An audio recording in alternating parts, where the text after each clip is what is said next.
Hello everyone, आइए फिर से आप सभी का मेरे चैनल पर स्वागत है। पिछले वीडियो में हम सबने जैव प्रक्रम लाइफ प्रोसेस के 40 क्वेश्चंस को सॉल्व किए थे।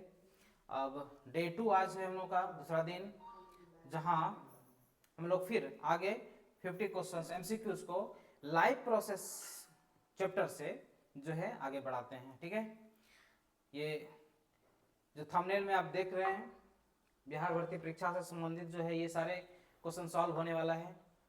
और ये एडीओ, बीएसएससी, सीजीएल, टीआरई4, दरोगा और अदर कॉम्पिटिटिव एग्जाम्स के लिए बहुत ही बेनिफिशियल रहने वाला है। ठीक है, दिए है ना वीडियो एक एग्जाम अनेक।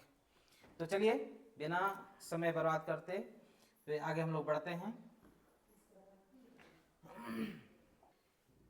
एंजाइम क्रिया का ताला और चाबी मॉडल की क्या दर्शाता है? ये हम लोग जो है इसको पढ़ भी चुके थे, इसको ऑप्शन इसका जो हम लोग पढ़ चुके थे। पहला पढ़े थे कि एंजाइम का आकार उत्प्रेरित होने के बाद बदल जाता है। चलिए क्वेश्चन पढ़े थे, सॉरी। एंजाइम क्रिया का ताला और चाबी मॉडल क्या दर्शाता है, किन चीजों को ये शो करता है, क्या ताला चाबी मॉडल? तो ऑप्शन लोग का है एंजाइम का आकार उत्प्रेरित होने के बाद बदल जाता है, the enzyme changes shape after catalyst, या फिर एंजाइम और सबस्ट्रेट की आकृति पूरक होती है, enzyme and substrate have complementary shape, क्या ये ऑप्शन है? या फिर सी, एंजाइम केवल एक विशिष्ट पीएच पर कार्य करता है, और डी, क्या एंजाइम गर्मी को उत्प्रेरक के रूप में प्रयोग करता है। देखिए एक ऑप्शन इसमें हम पहले डिस्कस करते हैं, कौन सा? ऑप्शन नंबर सी जो बोल रहा है कि एंजाइम केवल एक विशिष्ट पीएच पर कार्य करता है, बिल्कुल ये सही है। ठीक है, एंजाइम्स का पीएच जो है वो फिक्स होता है, ये इसका क्वेश्चन नहीं है, वो अलग से ही बोल रहे हैं बच्चों को कि हर एंजाइम्स का हमारे बॉडी के अंदर जो केमिकल है, कंपोजिशन है, वो सब चीज का जो पीएच जो है वो फिक्स्ड है। ठीक है, तो ये वाला आंसर तो इसका रिलेटेड नहीं है, बिल्कुल नहीं है। ठीक है, तीन ऑप्शन आ रहा है इसमें, एंजाइम का आकार उत्प्रेरित होने के बाद बदल जाता है, क्या ये इन चीजों को दिखाता है ताला और चाबी? या फिर एंजाइम और सबस्ट्रेट की आकृति पूरक होती है, यानी सप्लीमेंट्री होता है एक दूसरे के, ऐसा है क्या दोनों मिलकर कार्य करता है? बिल्कुल सप्लीमेंट्री, देखे हैं ना हम लोग मैथ में पढ़े, सप्लीमेंट्री का मतलब कोई combine to form a specific values, है ना। तो ताला चाबी यहाँ भी दो चीज मिलके कोई काम कर रहा है, इसका मतलब यही सब जो है कॉम्प्लीमेंट्री है एक तरह का। तो ये हम लोग का जो है करेक्ट आंसर होगा, एंजाइम और जो है सबस्ट्रेट की आकृति पूरक होती है, ये ताला चाबी मॉडल दर्शाता है, किसमें? एंजाइम की क्रिया में।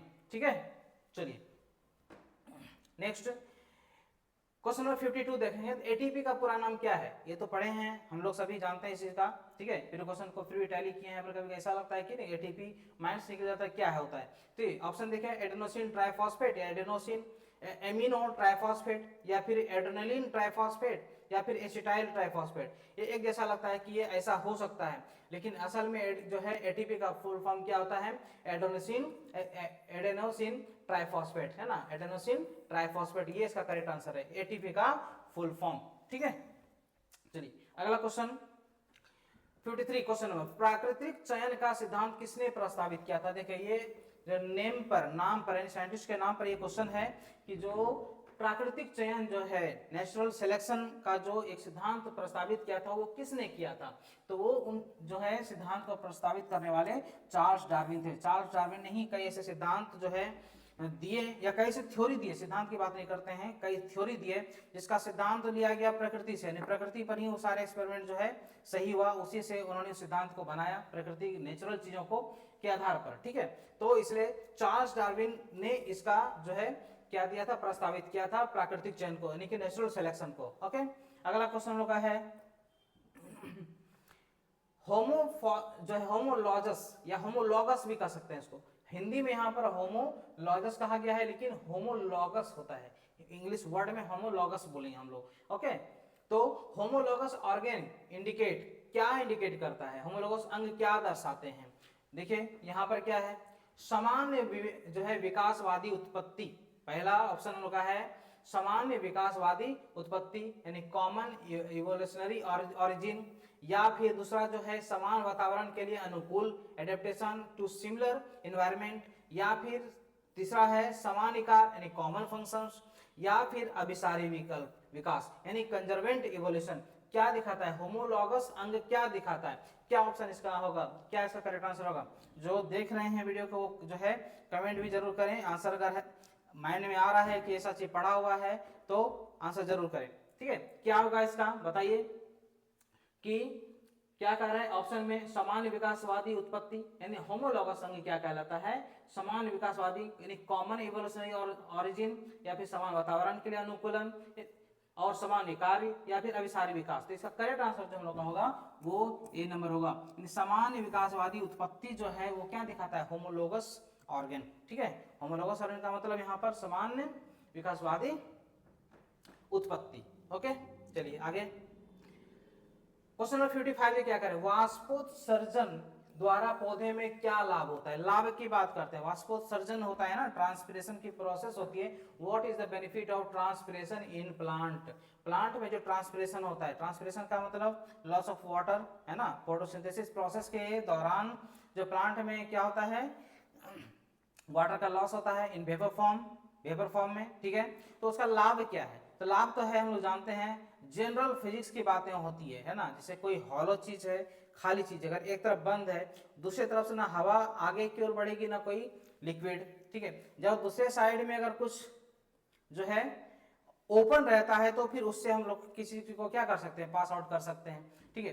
तो ट्रांसपिरेशन में क्या होता है कि जब ट्रांसपिरेशन का प्रोसेस होता है तो उसमें वाटर का लॉस होता है, और एक तरह से वाटर लॉस होगा या फिर जो है निकासी होगा, तभी जो है रूट के द्वारा, जड़ों के द्वारा वाटर का क्या होता है, एब्जॉर्प्शन होता है। सिंपल जो है कॉन्सेप्ट है इसका। तो इसका क्या जो है लाभ होने वाला है इसका, जो पहला का यह जल अवशोषण में सहायता करता है, जल अवशोषण में इसका जो है क्या कर रहा है, सहायता करता है। या फिर दूसरा ऑप्शन कह रहा है यह जाइलम में जल के ऊपर चढ़ने में सहायता करता है, जो जाइलम जो है मिनरल्स वाटर वगैरह सबको जो है ऊपर की ओर लेकर जाता है पत्तियों तक, उसमें हेल्प करता है। और सी नंबर का है यह पौधे को ठंडा रखता है।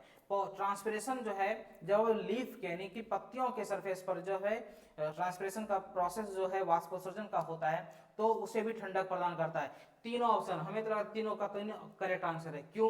क्योंकि जल के अवशोषण में हेल्प करता है, जब ट्रांसपिरेशन होता है लॉस ऑफ वाटर होता है तो रूट से जो जड़ों से पानी का अवशोषण होता है। जाइलम में जो है जल चढ़ने के लिए, क्योंकि जल तभी चढ़ेगा जब एक तरफ जो है एग्जॉस्ट होगा यानी कि वह बाहर निकलेगा, ओके।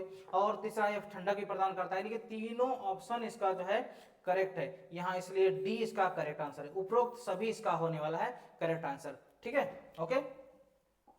चलिए आगे 56, नाइट्रोजन स्थिरीकरण में शामिल जीवाणु कौन से हैं? नाइट्रोजन फिक्सेशन, जब प्लांट में नाइट्रोजन फिक्सेशन होता है उसके लिए मुख्य जो जीवाणु क्या होता जो डिकम्पोजर की तरह काम करता है, वो कौन सा जीवाणु है जो पौधों में नाइट्रोजन फिक्सेशन यानी कि नाइट्रोजन स्थिरीकरण को के लिए रिस्पॉन्सिबल है? तो इसमें देखिए क्या है, जो फर्स्ट ऑप्शन है राइजोबियम, दूसरा है लैक्टोबैसिलस, फिर इकोलाई, फिर स्ट्रेप्टोकोकस। देखिए इसमें एक टू तो कंप्लीट हटा देते हैं, कौन सा, लैक्टोबैसिलस, ये रिस्पॉन्सिबल नहीं है। तीन ऑप्शन अगर देखें इधर तो तीनों में क्या, राइजोबियम, इकोलाई, स्ट्रेप्टोकोकस। तो देखिए करेक्ट आंसर इसका, देखिए पॉसिबिलिटी देखते हैं, पहले गलत आंसर को हटा दें, एक करेक्ट गलत है, तीन में देखते हैं कंफ्यूजन है क्या, तो उसमें से फिर करेक्ट आंसर को देखेंगे। इस तरह का ऑप्शन है, चुनने का एक तरीका भी होता है, ठीक है। तो इसका करेक्ट आंसर होने वाला है पहला ऑप्शन, राइजोबियम जो है ये जो है जीवाणु क्या करता है, पौधों में नाइट्रोजन फिक्सेशन के लिए रिस्पॉन्सिबल होता है, यानी कि नाइट्रोजन स्थिरीकरण में ये जो है रिस्पॉन्सिबल होता है, ठीक है। अगला क्वेश्चन, शरीर के आंतरिक वातावरण की स्थिरता बनाए रखने की प्रक्रिया को क्या कहते हैं? देखिए शरीर के आंतरिक वातावरण की स्थिरता को बनाए रखने के लिए, यानी बॉडी के इंटरनल स्टेबिलिटी को, या बॉडी के इंटरनल जो है जो इन्वायरमेंट है, या जो भी चीजें बोल सकते हैं, यानी आंतरिक जो मन की शांति की बात करते हैं एक तरह से बोलिए, ठीक है। तो उसको बनाए रखने के लिए कौन रिस्पॉन्सिबल है ना, शरीर के आंतरिक वातावरण की स्थिरता बनाए रखने के लिए या फिर प्रक्रिया की बात करते हैं, हाँ अच्छा सॉरी प्रक्रिया की बात हो रही है यहाँ पर। तो प्रक्रिया को क्या कहते हैं? What is the process of maintaining the stable internal environment of the body? Internal environment के को जो है स्थिरता देने के लिए जो प्रोसेस होता है, क्रियाएं होती है, उसको क्या कहते हैं? तो देखिए ऑप्शन क्या है, पहला ऑप्शन है होम्योस्टेसिस है, दूसरा उपापचय है, फिर तीसरा सी नंबर जो हम लोग का जो है ऑस्मो रेगुलेशन है। फिर क्या उत्सर्जन एक्सक्रेशन, चलिए ठीक है ये वाला ऑप्शन बड़ा बढ़िया है। उत्सर्जन भी हमारे बॉडी को एक तरह का रिलैक्स देता है। जब कोई प्रेशर बनता है तो बड़ा परेशानी होता है, दिमाग पर चढ़ाव रहता है कि कहीं से जल्दी से वॉशरूम मिले और प्रेशर घटाएं तो फिर रिलैक्स मिलता है, तो एक उत्सर्जन भी हो। लेकिन वैसा नहीं है, ये करेक्ट आंसर नहीं है, ऐसा नहीं है। इसके लिए कौन सा जो है प्रक्रिया की बात करते हैं, प्रक्रिया की बात करते हैं, रिलैक्सेशन, ये एक तरह का रिलैक्सेशन की बात हो रही है ना। तो ऑप्शन हम लोग का होम्योस्टेसिस, उपापचय, मेटाबॉलिज्म। मेटाबॉलिज्म तो आंतरिक क्रियाएं होती है, उससे हमें कोई जो है हमारे आंतरिक स्टेबिलिटी का कोई मतलब नहीं होता है, वो जो है केमिकल प्रोसेस को रेगुलेट करता है एक तरह से। उपापचय मेटाबॉलिज्म में होता है, ठीक है। ऑस्मो रेगुलेशन ये भी बिल्कुल, इसका करेक्ट आंसर हम लोग का जो है वो है होम्योस्टेसिस, ठीक है। होम्योस्टेसिस जो है एक ऐसी प्रक्रिया है जो हमारे बॉडी के अंदर जो है आंतरिक स्टेबिलिटी को क्या करता है, बढ़ाता है या फिर वो स्टेबल करता है, ठीक है, कोई दिक्कत नहीं। आगे क्वेश्चन नंबर 58, बहुत सिंपल क्वेश्चन है हम लोग का। रक्त का पीएच समान कितना होता है, रक्त का पीएच बताइए इसका आंसर कि कितना होता है। रक्त का पीएच मान जो है क्या ये अल्कलाइन होता है या फिर ये एसिडिक होता है, कैसा होता है। तो इसका पीएच मान कितना, इसका पीएच मान होगा 7.4 होता है, हम लोग जानते भी हैं इसका, ठीक है। ओके नेक्स्ट क्वेश्चन, हीमोफीलिया किस प्रकार का विकार है। हीमोफीलिया जो haemophilia is the which type of disorder, किस तरह का डिसऑर्डर है। तो देखते हैं ऑप्शन के आधार पर इसका कई, क्योंकि इसका क्वेश्चन आंसर कई हो सकते हैं, ठीक है। हीमोफीलिया से रिलेटेड कई तरह के क्वेश्चन बनते हैं, ठीक है। हीमोफीलिया के लिए जिम्मेदार कौन होते हैं, तो पेरेंट्स होते हैं, पेरेंट्स के थ्रू क्योंकि जेनेटिक होती है ये, वो डिपेंड करता है कि कैसा है। यहाँ हम लोग का जो ऑप्शन है उस पर हम लोग चर्चा करते हैं, ठीक है। ऑप्शन हम लोग का क्या है कि ऑटोसोमल प्रभावी, यानी ऑटोसोमल जो है डोमिनेंट होता है या फिर ऑटोसोमल पुनरावृत्ति होता है, ऑटोसोमल जो है रिसेसिव होता है या फिर एक्स संलग्न पुनरावृत्ति यानी एक्स लिंक्ड रिसेसिव होता है या फिर वाई संलग्न लिंक्ड होता है, यानी क्या इसका करेक्ट आंसर कौन सा होगा। क्योंकि ये हीमोफीलिया क्या है, एक तरह का जेनेटिक है, तो हम उसको बोल सकते हैं पेरेंट्स से आ रहा है, तो इसमें इसका करेक्ट आंसर हो जाएगा एक्स संलग्न पुनरावृत्ति, यानी एक्स लिंक्ड रिसेसिव होता है, ये जेनेटिकली जो है पेरेंट से आता है। इसका करेक्ट आंसर एक्स संलग्न पुनरावृत्ति यानी एक्स लिंक्ड जो है रिसेसिव होता है हीमोफीलिया डिसऑर्डर, ठीक है। 60 क्वेश्चन नंबर 60 में क्या है, सिकल सेल एनीमिया किसके कारण से होता है। सिकल सेल एनीमिया, एनीमिया के बाद से ब्लड रिलेटेड हो गया एक तरह का, ठीक है। चलिए ठीक है, ब्लड रिलेटेड है भी तो भी कोई दिक्कत नहीं। सिकल सेल एनीमिया ये टॉपिक, ये लगता है ये क्वेश्चन पीछे हम लोग को वीडियो में आया है पिछले सीरीज में, ओके।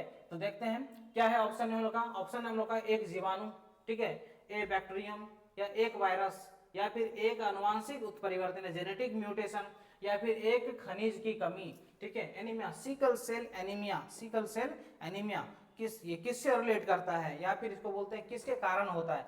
तो देखिए ये एक तरह का क्या होता है, जेनेटिक म्यूटेशन इसके लिए रिस्पॉन्सिबल होता है, ठीक है।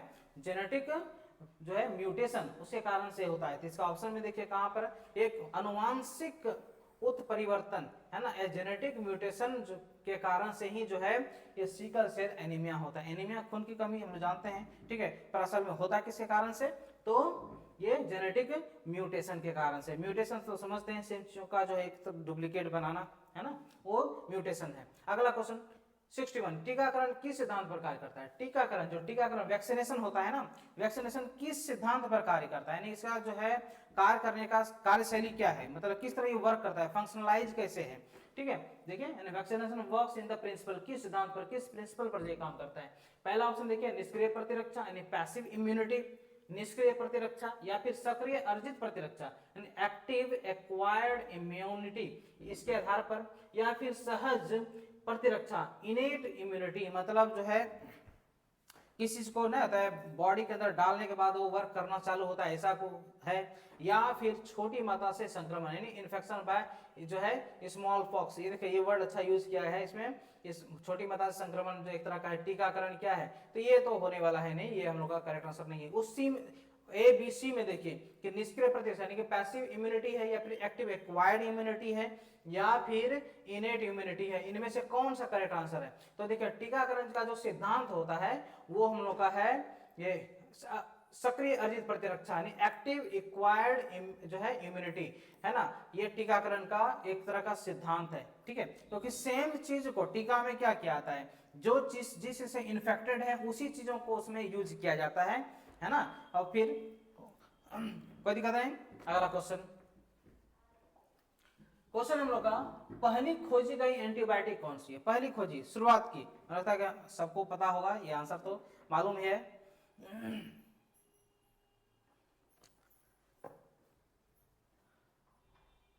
चलिए देखते हैं क्वेश्चन क्या, पहली खोजी गई एंटीबायोटिक इनमें से कौन सा? स्ट्रेप्टोमाइसिन, सभी एक तरह का एंटीबायोटिक है, ठीक है। कौन सा? स्ट्रेप्टोमाइसिन, टेट्रा जो है साइक्लिन, पेनिसिलिन या एरिथ्रोमाइसिन, इनमें से कौन सा जो है एंटीबायोटिक जो है सबसे पहले खोजी गई थी, ठीक है। ओके, तो देखिए, तो इसका ऑप्शन जो हम लोग का जो है ये जाना हुआ है, इसमें ज्यादा डिस्कशन करने की जरूरत नहीं है। पेनिसिलिन जो है सबसे पुराना जो है या फिर सबसे पहली बार खोजी गई क्या है, ये एक एंटीबायोटिक है। ओके, चलिए आगे, लगता है सर्वर डाउन है।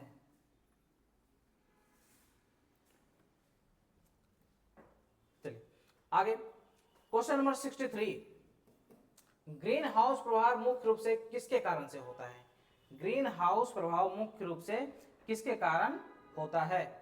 देखिए, the green house effect is primarily caused by, किसके कारण से, क्या रिस्पॉन्सिबल, ग्रीन हाउस प्रभाव जो है किसके कारण से होता है, ये बोल सकते हैं इसको।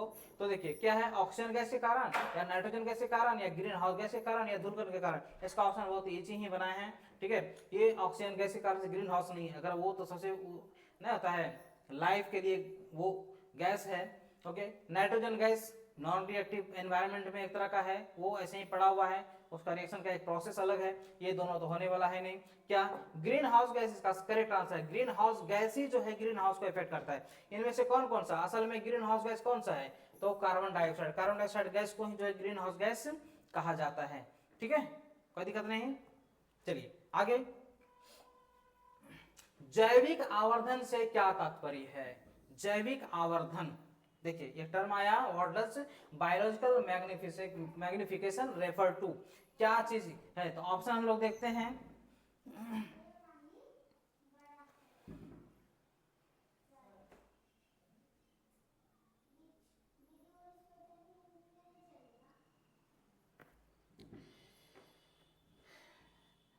सर्वर डाउन चल रहा है।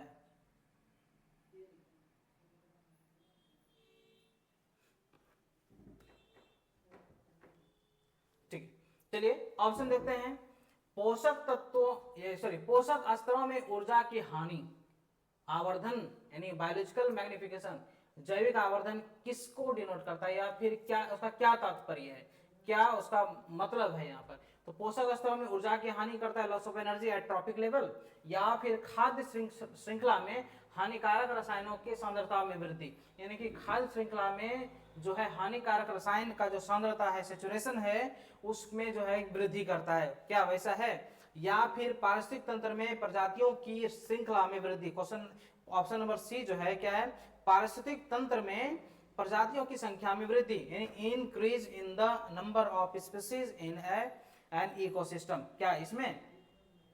या फिर पौधों की वृद्धि दर, ग्रोथ रेट ऑफ प्लांट्स, कौन सा इसका करेक्ट आंसर होगा? तो देखिए, पहला क्या चीज का बोले थे हम लोग कि पोषक स्तरों में ऊर्जा की हानि, नहीं, पोषक स्तर में जो है पोषक स्तरों में ऊर्जा की हानि जो है जैविक आवर्धन को नहीं दर्शाता है, तो क्या? तो इसका करेक्ट आंसर हम लोग का होगा खाद्य श्रृंखला में हानिकारक रसायनों की सांद्रता में वृद्धि, सेचुरेशन करता है वो, ठीक है। सेचुरेशन एक तरह का ऐसा कि एक स्टैंडर्ड उसका वैल्यूज आए, ठीक है। चलिए ठीक है, इसका करेक्ट आंसर क्या होने वाला है? बी। ओके, आगे क्वेश्चन नंबर 65 क्या है, वायरस के बारे में कौन सा कथन सही है? वायरस के बारे में कौन सा कथन सही है? Which statement about virus is correct? इसके लिए ऑप्शन देखिए, कि वे स्वतंत्र रूप से प्रजनन कर सकते हैं, स्वतंत्र रूप से प्रजनन करते हैं क्या ये, या फिर वे केवल एक मेजबान कोशिका के अंदर ही प्रजनन कर सकते हैं। ये मेजबान यानी किसी होस्ट पर प्रजनन करते हैं, यानी किसी होस्ट पर, किसी अदर जो है ऑर्गेनिज्म पर, या फिर ठीक है किसी दूसरे ऑर्गेनिज्म पर वो क्या करते हैं अपना, क्या सर्वर डाउन था सर?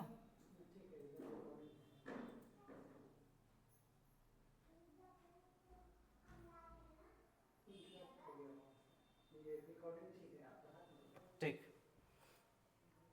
हाँ तो क्या दूसरा, वे केवल एक मेजबान कोशिकाओं के अंदर ही प्रजनन करता है, या फिर उनमें एक कोशिका द्रव्य होता है, उनमें एक कोशिका द्रव होता है, या फिर डी ऑप्शन वे प्रोकैरियोटिक है, नहीं दे आर प्रोकैरियोटिक। देखिए ये ऑप्शन सब लोग का नहीं है, गलत है। उन दोनों में देखते हैं वे स्वतंत्र रूप से प्रजनन कर सकते हैं क्या, तो वायरस जो है, यानी वायरस कभी भी स्वतंत्र रूप से प्रजनन नहीं करता है, वो किसी होस्ट पर करता है, किसी पर होस्ट पर ही जो अपने आप को म्यूटेट करता है, म्यूटेशन करता है, अपने प्रजाति को आगे बढ़ाता है, या फिर अपने आप को द्विसूत्री विभाजन में के द्वारा जो है ना बाइनरी फ्यूजन के द्वारा यानी टूटता है, एक से दो, दो से चार, चार से 8 करके वो वहीं होस्ट पर ही अपने प्रजाति को या फिर प्रजनन करता है। इसका करेक्ट आंसर क्या होगा, बी नंबर, वे केवल एक मेजबान कोशिका के अंदर ही प्रजनन कर सकता है। कोरोना के बारे में जानते थे हम लोग, है ना। आगे क्वेश्चन, कवक पारिस्थितिक तंत्र में क्या भूमिका निभाते हैं। कवक जो है, कवक की बात करता है, फंजाई की बात करते हैं। फंजाई जो है इकोसिस्टम में क्या रोल प्ले करता है, किन का करता है, फंजाई असल में क्या करता है, तो देखिए प्राथमिक उत्पादक है क्या, तो उत्पादक तो है नहीं वो, ठीक है, इसको हटा देते हैं। उपभोक्ता है, कंज्यूमर है क्या, खाने वाला है कि नहीं, कंज्यूमर हम लोग हुए, वो नहीं हुआ। अपघटक, सी नंबर है अपघटक। डिकम्पोजर, क्या डिकम्पोजर है या शिकारी है, शिकारी नहीं है, ये हम लोग का करेक्ट आंसर है, नहीं कि वो एक तरह का कवक जो होता है, फंजाई जो होता है वो डिकम्पोजर के अंतर्गत आता है। ओके, आगे क्वेश्चन, जीन थेरेपी क्या है, जीन थेरेपी, अगला क्वेश्चन हम लोग का जीन थेरेपी। ये टर्म बहुत जो है कंपटीशन में कई जगह ये देखा गया है, जीन थेरेपी वर्ड जो है यूज किया गया है, ठीक है। ऑप्शन इसका देखते हैं, रोगग्रस्त कोशिकाओं में कार्यात्मक जीन डालना, यानी inserting functional gene into disease cell, कोई भी डिजीज सेल है, जिन एक तरह बीमार सेल है वो, ठीक है, इफेक्टेड सेल है, उनमें जो है रोगग्रस्त कोशिकाओं में कोई भी ऐसा फंक्शनल जीन है उसको डालना, क्या वो है। या बी ऑप्शन, जीन को हटाना, रिमूविंग जीन्स, जीन्स को हटाना, जीन को हटाना तो संभव ही नहीं है, तो चलिए इसका आंसर ऐसे समझ में आ रहा है कि नहीं। नए जीव बनाना, यानी जीन थेरेपी का मतलब क्या है, जीन से हम क्या नया जीव बनाते हैं, नहीं। डीएनए फिंगरप्रिंटिंग, डीएनए फिंगरप्रिंटिंग नहीं, ये भी करेक्ट आंसर नहीं। हम लोग करेक्ट आंसर कौन सा होने वाला है, ये रोगग्रस्त। असल में जीन थेरेपी में क्या किया जाता है कि कोई सेल जो है रोगग्रस्त हो जाता है, इफेक्टेड हो जाता है, तो उसे क्या करते हैं, उसमें जीन को जो है फंक्शनल जीन, जो काम करने वाला जीन है, यानी कि वो जिंदा है, एक फंक्शनल है, उसे इंजेक्ट करके उसको एक तरह का लाइफ दिया जाता है, उन कोशिकाओं को जो है बचाया जाता है, ये जीन थेरेपी कहलाता है, ठीक है। चलिए आगे, अगला क्वेश्चन है, डीएनए फिंगरप्रिंटिंग किस सिद्धांत पर आधारित करता है। देखिए डीएनए फिंगरप्रिंटिंग ये है मेन टर्म, डीएनए फिंगरप्रिंटिंग जो है किस पर जो है काम करता है, यानी किस प्रिंसिपल पर काम करता है। DNA fingerprinting is based on the principle of, किस पर, पहला ऑप्शन हम लोग का है अनुवांशिक कोड की सार्वभौमिकता, यानी universality of the genetic code, या फिर व्यक्तियों में डीएनए अनुक्रमों की विशिष्टता, uniqueness of DNA sequence in individual, हर एक में जो है डीएनए डिफरेंट होना एक उच्च को दिखाता है, या फिर उसके बाद जो है प्रोटीन संश्लेषण, प्रोटीन सिंथेसिस, या फिर कोशिका विभाजन, सेल डिवीजन, यानी डीएनए फिंगरप्रिंट का सेल डिवीजन से कोई मतलब नहीं है, इसको हटा देते हैं। क्या प्रोटीन संश्लेषण, तो प्रोटीन का संश्लेषण डीएनए, देखिए डीएनए आरएनए में प्रोटीन तो है ही, उसे रिलेट करता है इस वर्ड, लेकिन वहां सिंथेसिस, प्रोटीन का सिंथेसिस नहीं होता, यानी ये भी इसका करेक्ट आंसर नहीं है, ठीक है। बचा क्या, दो, अनुवांशिक कोड की सार्वभौमिकता, यूनिवर्स, क्या है, universality of the genetic code, और दूसरा है हम लोग का व्यक्तियों में डीएनए अनुक्रमों की विशिष्टता। देखिए करेक्ट आंसर जो हम लोग का होगा वो बी नंबर है ना, व्यक्तियों में डीएनए अनुक्रमों की विशिष्टता, ये यूनिकनेस है दुनिया में, किसी का भी जो है डीएनए किसी से मैच नहीं करता, वैसे इसे फिंगरप्रिंट नहीं करता, है ना। ये डीएनए फिंगरप्रिंट किस सिद्धांत पर काम करता, तो ये अनुक्रमों की विशिष्टता पर काम करता है, व्यक्तियों में डीएनए अनुक्रमों की विशिष्टता पर काम करता है, दुनिया में किसी का भी डीएनए या फिंगरप्रिंट एक दूसरे से मैच नहीं करता। करेक्ट आंसर हम लोग का ये बी नंबर होगा, ठीक है। आगे, इन विच ऑर्गेनिज्म इज द जो है लैक ऑपरेंट फॉर्म, ने लैक ऑफ ऑपरेंट किस जीव में पाया जाता है? लैक ऑफ प्रोन किस जीव में पाया जाता है? ये डायरेक्ट है कि एक ऑर्गन की बात करते हैं या पार्ट्स की बात करते हैं या कोई टर्म रिलेट करने की बात करते हैं, तो उसमें ये कहा जा रहा है कि लैक ऑफ प्रोन किस जीव में पाया जाता है। करेक्ट आंसर इसका जो होने वाला है क्या, देखिए ऑप्शन जैसे देख लेते हैं, मनुष्य, फिर ई कोलाई, खमीर या मटर का पौधा, इनमें किन में होगा? तो ई कोलाई, ये इसका करेक्ट आंसर है। लैक ऑफ प्रोन किस जीव में पाया जाता है? तो ई कोलाई में पाया जाता है, वो एक माइक्रो ऑर्गेनिजम्स होता है। ठीक है, 70 क्वेश्चन नंबर 70, एक ऑपेरॉन में कौन से घटक शामिल हैं? एक ऑपेरॉन में what components does N operon include? इसमें क्या, तो देखिए ऑप्शन देखते हैं, इसमें केवल संरचनात्मक जीन है, ऐसा है क्या? या फिर प्रवर्तक, संचालक और संरचनात्मक जीन है, यानी प्रमोटर है, ऑपरेटर है एंड स्ट्रक्चरल जीन्स, ऐसा है क्या? या केवल राइबोसोम है या केवल टीआरएनए है? ठीक है, टी सेल का आरएनए बोलते हैं इसको ना, टीआरएनए कहा जा रहा है। तो कौन सा करेक्ट आंसर है? इसका करेक्ट आंसर हो जाएगा हमारा प्रवर्तक, संचालक और संरचनात्मक जीन। ये जो है घटक होते हैं किसमें? एक ऑपेरन में। ठीक है, कोई दिक्कत नहीं। आगे क्वेश्चन हम लोग का, लाइकेन किसका एक उदाहरण है? लाइकेन की बात करते हैं, लाइकेन किसका एक उदाहरण है? ऑप्शन हम लोग का है परजीविता, जो है पैरासाइटिक जो ऑर्गेनिज्म होता है वो, या फिर सहजीविता, क्या है, म्यूचुअलिज्म कहलाता है, या फिर सी सहभोजिता जो है कम्युनिसलिज्म कहलाता है, या फिर शिकारी शिकार संबंध, प्रेडेटर प्रे रिलेशनशिप, किस से रिलेट करता है? यानी लाइकेन किसका एक उदाहरण है? तो ये लाइकेन जो है सहजीविता का एक उदाहरण है। सहजीविता लाइकेन का एक उदाहरण है। ठीक है, आगे क्वेश्चन नंबर 72, माइक्रोराइजा किनके बीच का सहजीवी संबंध है? माइक्रोराइजा, ठीक है, माइक्रोरिजा, या फिर इसको राइजा भी, रीजा भी बोलते हैं, र और एच है ना, आर और एच एक साथ मिलकर रजिया है ना। तो mycorrhiza is a symbiotic association between, किसके बीच में है? तो पहला ऑप्शन देखिए, जीवाणु और मनुष्य, दूसरा है हमारा कवक और पौधों की जड़ें, तीसरा क्या है, शैवाल और कवक, और डी ऑप्शन है कीट और पौधे। कौन सा करेक्ट आंसर होगा? ए नंबर, बी, एस, सी या फिर डी, यानी कि माइक्रोराइजा किसके बीच का सहजीवी संबंध है? तो इसका आंसर होगा डिकम्पोजर है एक, यानी कि कवक और पौधों की जड़ों के बीच का जो है ये क्या है? सहजीवी संबंध है, ये इसका करेक्ट आंसर होगा। ठीक है, आगे चलते हैं हम लोग।